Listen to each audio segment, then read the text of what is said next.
Recording studio बस्ती। साझ सुबेरे तू घरे नया बेला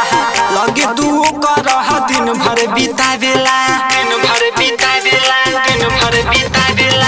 साझ सुबेरे तू घरे नया बेला लगे तू करह दिन भर बितावेला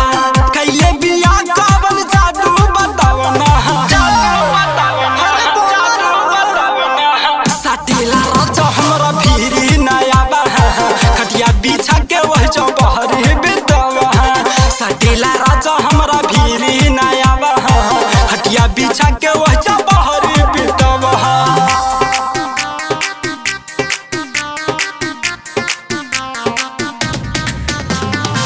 साटीला राजा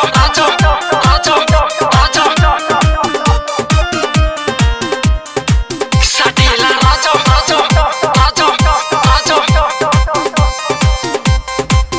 रात कैले बाला का ये बुझा तो नहीं खेबा मजा ले ले बाला फिरी सटा के ओके है छुरी धसल बाई है बाली फसल बाई है कहा देखा तारा तो हके देखा तो न बा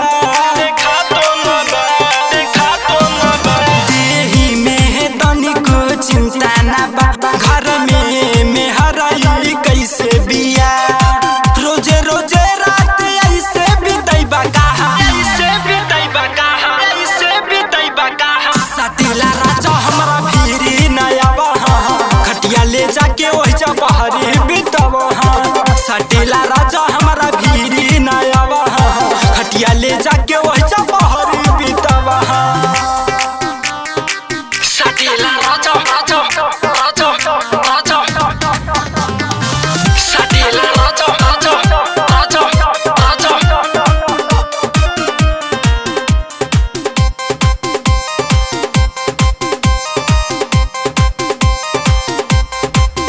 देह जरतई है मन करतई है बनतर दूसरा के मेहर के पिया हे निरंजन पिया जाके रहऊ है सुत जाइब बता के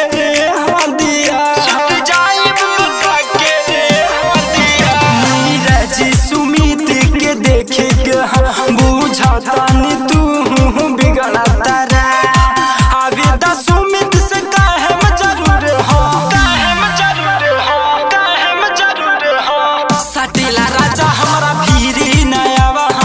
खटिया बिछा के वही चौपहरी बितवा साटीला राजा हमरा भीरी नया खटिया बिछा के वही चौपहरी बितवा। सृष्टि रिकॉर्डिंग स्टूडियो बस्ती।